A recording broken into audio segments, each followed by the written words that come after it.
আহা! কি সুন্দর বৃষ্টি! ঘরদোর একদম ঠান্ডা হয়ে গেল। আজকে রাতে একটু খিচুড়ি রান্না করো না গিন্নি। বেশ, খিচুড়ি আর শাকের বড়া। বাহ! মেঘ না চাইতেই জল। বেশ বেশ, খেয়ে দিয়ে জম্পেশ একটা ঘুম হবে রাতে। বর্ষাকালের এই তো মজা। তবে অতিরিক্ত বৃষ্টি হলে আবার ভাল লাগে না। তা তো ঠিক, তবে আনন্দের দিকটা উপভোগ করা উচিত। আরে কড়া রোদে হাত পা পুড়ে ছাই হয়ে গিয়েছিল, তাই না? হ্যাঁ গো, বলছি বর্ষাকাল তো এসে গেল, কিছু আত্মীয়দের নেমন্তন্ন করলে কেমন হয়? কাকে নেমন্তন্ন করবে? এই যে গো, পলাশ আর পলাশের বউ নীলিমা, ওদেরকে একটা দিন নেমন্তন্ন করি। আড্ডাও দেওয়া হলো, আর সাথে খাওয়া দাওয়ারও ব্যবস্থা করলাম। কে বে? এটা কিন্তু খুব ভালো কথা বলেছো গিন্নি। ওদের অনেকদিন হলো দেখিনি। কালই বরং ওদের নেমন্তন্ন করে এসো, তাহলে আগামী রোববার বাড়িতে খাওয়া দাওয়ার ব্যবস্থা করব। ঠিক আছে, তাই করব। কালকে যাব, দেখি পলাশের বাড়ির দিকে কেমন।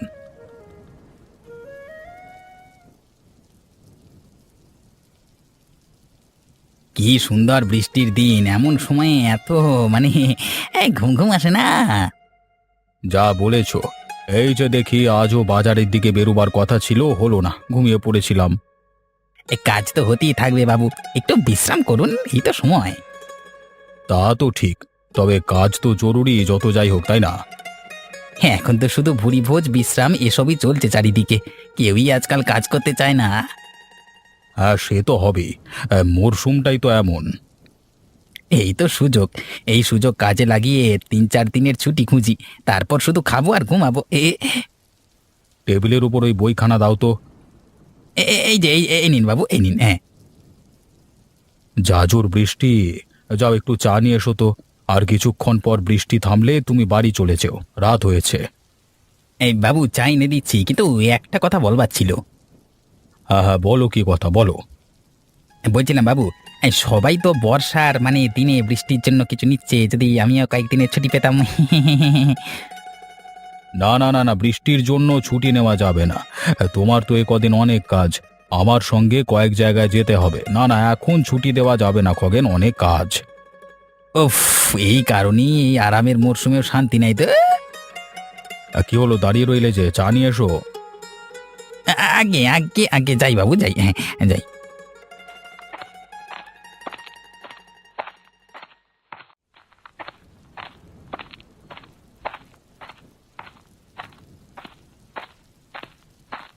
কি গোপাল, এই বৃষ্টির মধ্যে হেসে হেসে কোথায় যাওয়া হচ্ছে? একটু পলাশের বাড়ির দিকে যাচ্ছিলাম, একটু বিশেষ কাজ আছে। তা তুমি কোথায় যাচ্ছ? আমার আর কি, ওই যে বাবুর বাড়ি। আজকে নাকি বাজারে কি কাজ আছে, সেখানে যেতে হবে। এই বৃষ্টির মধ্যে বাজারে? আমার আর কি বৃষ্টি আর কি রোদ। যাকগে, কি বিশেষ কাজ যার জন্য ঝিরিঝিরি বৃষ্টির মাঝে পলাশের বাড়ি যাচ্ছ? হয়েছে কি, বুঝলে, যা বৃষ্টি হচ্ছে, ভাবলাম এই বৃষ্টিতে একটু খাওয়া দাওয়া আর আড্ডা হলে মন্দ হয় না। তাই পলাশদের নেমন্তন্ন করতে যাচ্ছি। নেমন্তন্ন? হ্যাঁ, একটু ভালো মন্দ রান্না বান্না হবে, একটু আড্ডা দেবো, এই আর কি। তুমি এসো। এ তো কোন দিন হচ্ছে আয়োজন? ও হ্যাঁ, বলতেই তো ভুলে গেছি, এই রোববার আমার বাড়ি চলে এসো, কেমন? আমি আর এসে কি করব, তোমরা বাড়ির মানুষেরা থাকবে সবাই। সে কি, তুমিও আমাদের চেনা লোক, অবশ্যই এসো, আমাদের ভালো লাগবে। এখানে আমি এই বৃষ্টিতেও কাজ করে যাচ্ছি, আর তোমরা ভুরি ভোজ আর আনন্দ উল্লাস করবে, দেখবো আমি কিভাবে করো তোমরা। হ্যাঁ। কি হলো, কি ভাবছো? না না, কিছু না। বেশ বেশ, আমি আসবো। হ্যাঁ বেশ, আমি যাই, পলাশদের নেমন্তন্ন করে আসি। হ্যাঁ, এসো এসো এসো এসো। হ্যাঁ,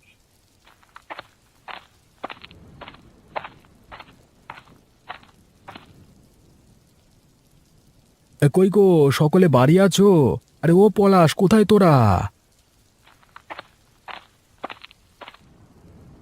আরে মামা, তুমি কেমন আছিস? ভালো আছি। তা বাইরে দাঁড়িয়ে আছো যে? আরে এসো, ভেতরে এসো। কেমন আছেন মামা? ভালো আছি বৌমা, ভালো আছি। এই বৃষ্টির মধ্যে এভাবে এত কষ্ট করে এলে? আরে নীলিমা, তুমি দাঁড়িয়ে কেন? আরে যাও যাও, মামার জন্য চা জল খাবার নিয়ে এসো, যাও। আরে চা জল খাবার ছাড়ো, এত ব্যস্ত হবার কিছু নেই। সে কি, ব্যস্ত হবার কিছু নেই মামা? এত কষ্ট করে তুমি এলে এত দূর।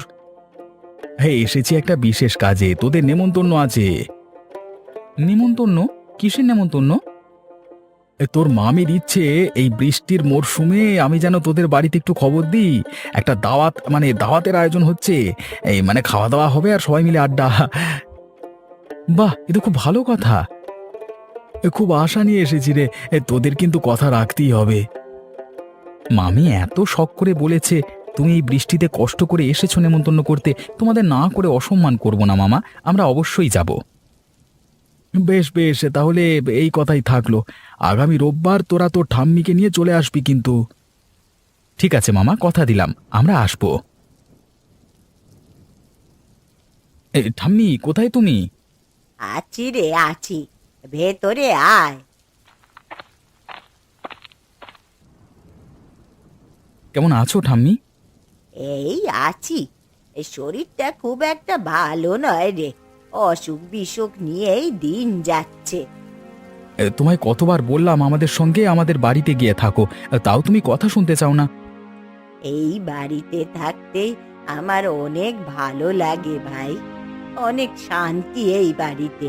তাই জীবনের শেষ দিনগুলো আমি এই বাড়িতেই থাকতে চাই। তোমায় বোঝানো আমার দ্বারা সম্ভব নয় গো। তা তুই হঠাৎ এই অসময়ে এখানে কি করছিস রে? ও হ্যাঁ, তোমাকে বলতে এলাম, আজকে গোপাল মামা এসেছিল বাড়িতে। গোপাল? কেন? ও আবার কেন এসেছে? এখন নেই, চলে গেছে। এসেছিল নেমন্তন্ন করতে, বৃষ্টি হচ্ছে চারিদিকে, তাই চাচ্ছিল আমাদের সবার সঙ্গে একদিন সময় কাটাতে, খাওয়া দাওয়া করতে। অবশেষে তাহলে গোপালের সময় হলো আমাদের সঙ্গে সময় কাটানোর। হ্যাঁ, এই রোববার নেমন্তন্ন, আর তুমিও কিন্তু যাচ্ছ আমাদের সঙ্গে। হ্যাঁ, সেটাই বলে যেতে এলাম। বেশ, যাব তাহলে। অনেক দিন হলো গোপালকে দেখি না। ঠিক আছে, আমি তাহলে আসি। হ্যাঁ, রোববার একসঙ্গে যাব। বেশ বেশ। পেঁয়াজ লাগবে বেশি, আর রসুন আর মুরগি দুটো নিয়ে এসো, আর লবণও লাগবে। আরে বিরিয়ানি যে রান্না করবে, চাল লাগবে না বুঝি? ইস, দেখেছো, তাড়াহুড়োয় সব গুলিয়ে যাচ্ছে। গিন্নি, তাড়াহুড়োর কিছুই নেই। আরে বাবা, এখনো একটা দিন আমাদের হাতে সময় আছে। তাও ওদের নিমন্ত্রণ করে ডেকেছি, একটু ভালোভাবে আপ্যায়ন না করলে হয় বলো? ঠিকই বলেছ। ও, তোমায় তো একটা কথা বলতেই মনে নেই। কি কথা গো? আরে খগেনের সঙ্গে দেখা হয়েছিল পলাশের বাড়ি যাবার সময়, তাই আমি ওকে নেমন্তন্ন করে দিয়েছি। এই কাজ করতে গেলে কেন বলো তো? কেন, সমস্যা কোথায়? ওই খগেন একটা বাজে লোক, সব সময় কোনো না কোনো কুমতলব করে গন্ডগোল পাকায় সবখানে। এখানে নিজেদের লোকেরা থাকবে, আর তুমি ওকে। আরে এত অস্থির হচ্ছ কেন? অস্থির হব না? এক এক সময় কত ঝামেলা হয়েছে ওর কারণে। নেমন্তন্ন করেছি, আসবে, খাবে, তারপর চলে যাবে। এখানে গন্ডগোলের তো কিছু দেখছি না। বেশ, নেমন্তন্ন করে এসেছো তো, এবার দেখো, যদি কোনো ঝামেলাও না বাধায় তবে আমার নাম পাল্টে রেখো। উফ, তুমি না এত বেশি ভালো। ধুর, আমি যাই, গিয়ে বাজার সেরে আনি।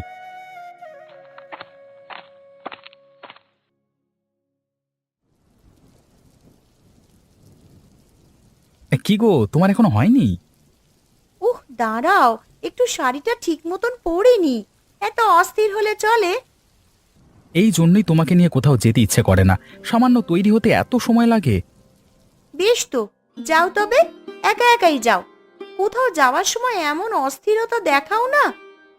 অস্থিরতা দেখব না তো কি করব শুনি? দুপুর কটা বাজে, এদিকে তুমি তৈরি হওনি, আবার ঠাম্মিরও এখনো কোনো খোঁজ খবর নেই। বলেছিলে তুমি তাকে আজকে নেমন্তন্নর কথা? হ্যাঁ, সেটা তো সেদিনই বলে দিয়েছিলাম। তাহলে এখনো এলেন না যে? তুমি ছাই তাড়াতাড়ি নাও না বাবা, ভাল লাগে না। দ্যাট, আমাদের ওনার বাড়ি গিয়ে ওনাকে নিয়ে আসতে হবে। হচ্ছি বাবা, হচ্ছি। একটুও ধৈর্য নেই মানুষটার। উহ। হ্যাঁ, এতক্ষণ ধরে বুঝি আমার ঠাম্মি অপেক্ষা করছে তোমার জন্য। ব্যাস ব্যাস, আমি তৈরি। চলো, ছাতা নাও, বের হই।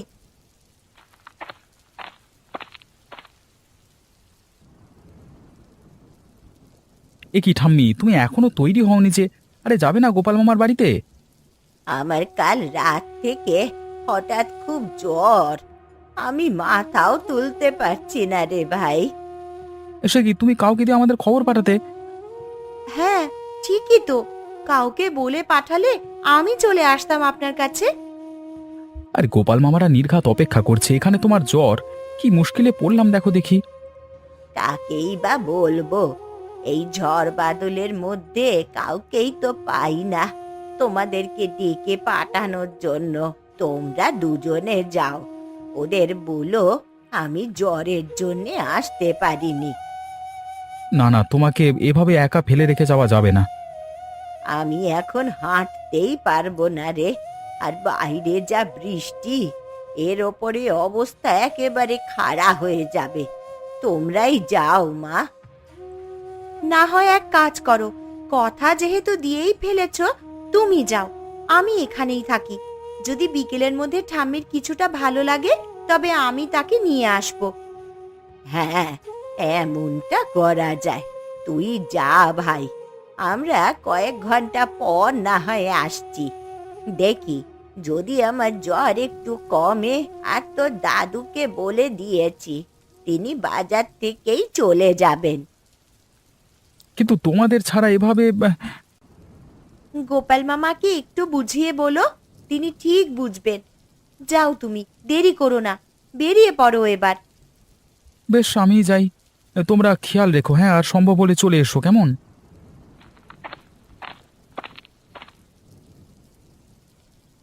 আরে পলাশ, কেমন আছো? হ্যাঁ, তোমায় তো দেখাই যায় না আজকাল। নতুন বিয়ে করেছি তো, তাই আজকাল একটু ব্যস্ত থাকতে হয় আর কি। সংসারের দায়িত্ব বেড়েছে, কাজ বেড়েছে। তো তুমি কি কাজ করছো আজকাল? ওই যে অবিনাশ বাবুর যে মানে আটার কারখানাটা, সেখানে হিসেব রক্ষক হিসেবে কাজ করছি।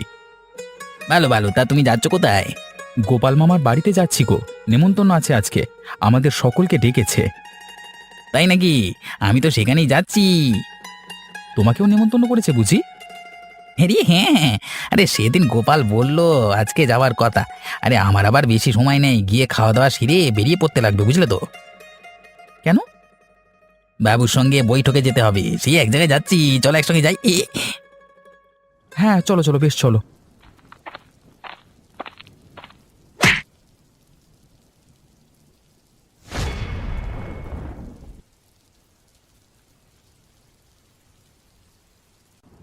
হ্যাঁ গো, কত বেলা হয়ে গেল, ওরা তো এখনো এলো না। এমনটা তো হবার কথা নয়, আমি নিজে গিয়ে কথা বলে ওদের নেমন্তন্ন করে এলাম।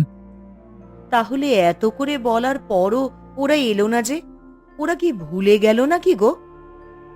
না না, পলাশকে আমি খুব ভালো করে চিনি, ও ভুলে যাবার ছেলে নয়। তাহলে কি কোনো সমস্যা হলো ওই বাড়িতে? কিছুই বুঝছি না, মানে আমার চিন্তা তো বেরিয়ে চলেছে, এত বেলা হলো, পলাশ তো এমনটা করবার পাত্র নয়। হ্যাঁ গো, তোমার মা ঠিক আছে তো? ওনার আবার কিছু? গিন্নি, আর এই চিন্তার সময় তুমি এসব বাজে কথা বলো না তো, মায়ের কি হবে? কত কষ্ট করে আয়োজন করলাম, যদি ওরাই না আসে? চিন্তা করো না, এমনটা হবে না। আর 1 ঘন্টা দেখি, এমনও তো হতে পারে বৃষ্টির কারণে আসছে না। যদি 1 ঘন্টা পরও না আসে, তবে তুমি একবার গিয়ে দেখো সব ঠিক আছে কিনা। হ্যাঁ, তাই করব। দেখি আর একটু অপেক্ষা করে, ততক্ষণে বৃষ্টিটাও একটু থামুক। তুমি গিয়ে একটু জল নিয়ে এসো, হ্যাঁ, আমার জন্য।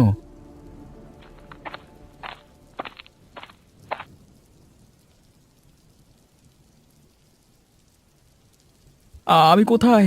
কেউ আছো? আমাকে বাঁচাও, কেউ আছো?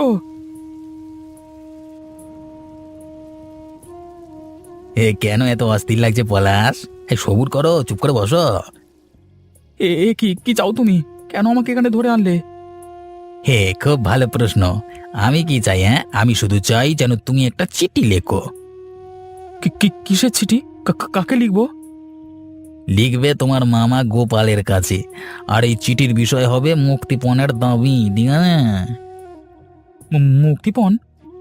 হ্যাঁ, তোমার মামার আমাকে 5 লক্ষ টাকা নগদ মুক্তিপণ দিতে হবে, না হলে তোমার পরিবারের সাথে আজকের পর থেকে তোমার আর দেখা হবে না। কিন্তু কিন্তু কেন আমার অপরাধটা কি কেন এমন করছো?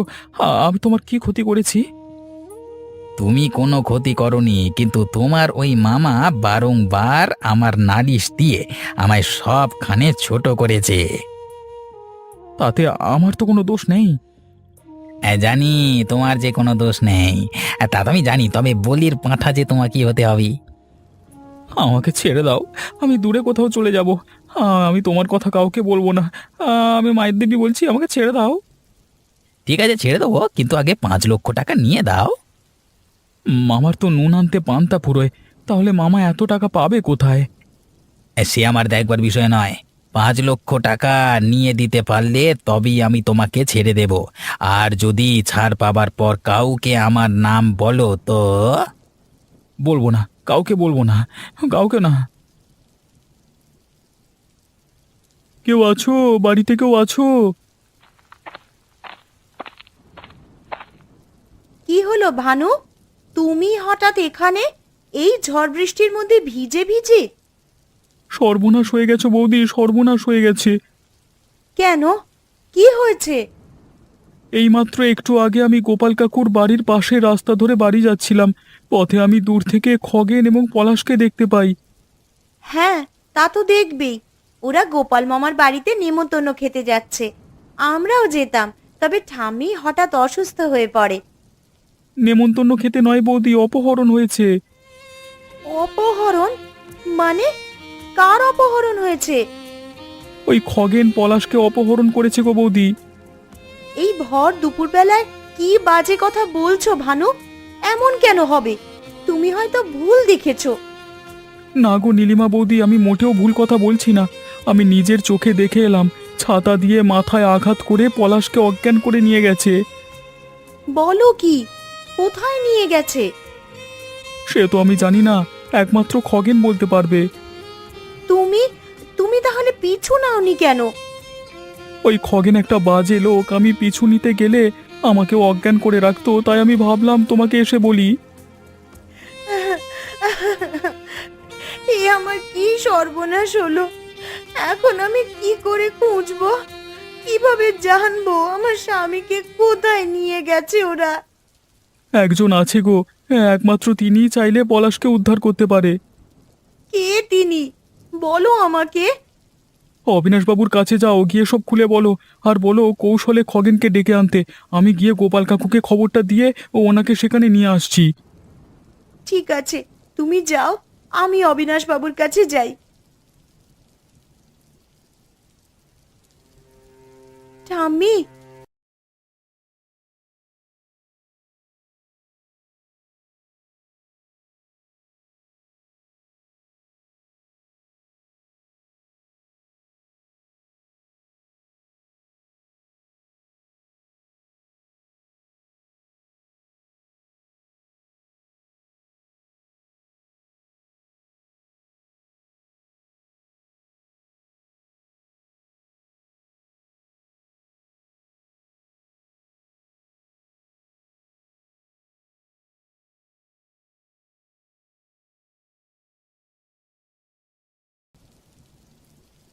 এ তো সাংঘাতিক ব্যাপার।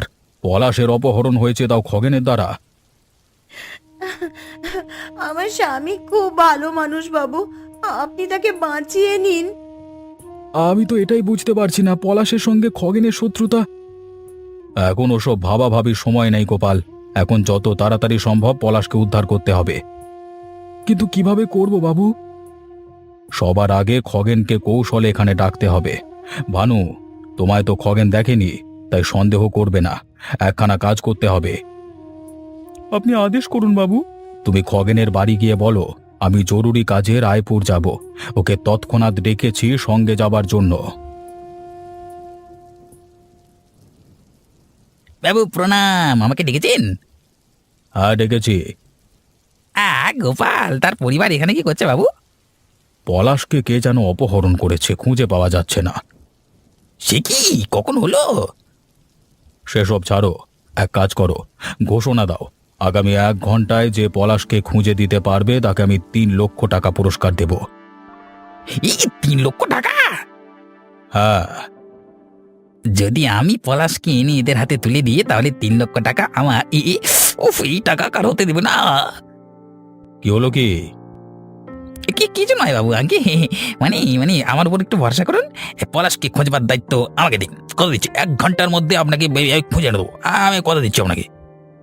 তোমার উপর ভরসা আছে, বেশ যাও তবে, গিয়ে খুঁজে বের করো পলাশকে। 1 ঘন্টা সময় দিলাম তোমাকে। এই যে বাবু, এই যে পলাশ। যারা অপহরণ করেছিল তারা আমাকে দেখে পালিয়ে গেছে। এবার আমি 3 লক্ষ টাকা পাবো তো? অবশ্যই পাবে, তবে আগে পলাশ তুমি বলো তো, তোমার অপহরণকারী দেখতে কেমন ছিল? আগে বাবু ওই আসলে মানে, তোমার কোনো ভয় নাই পলাশ, তুমি বলো। আসলে বাবু এই খগেন আমাকে অপহরণ করেছিল। কি কি কি কি বলছিস এসব? আমি তোকে বাজালাম, তুই মিথ্যে বলছিস বাবু, বাবু মিথ্যে? আমি সব জানি, তবু এই নাটক করলাম যেন তোমার সন্দেহ না হয়। কিন্তু বাবু। চুপ, এবার তুই উল্টে পলাশকে 3 লক্ষ টাকা ক্ষতিপূরণ দেবে, তাকে অপহরণের দায়ে। আর ওর মামার বাড়িতে ভোজের আয়োজন হবে, পুরো খরচ তুই বহন করবি। আমার সব ইতে বিপরীত হয়ে গেল। আকাশে পাথর ছুঁড়লে নিজের গায়ে পড়ে খগেন। বাবু বাবু আপনি মহান, বাবু আপনি মহান।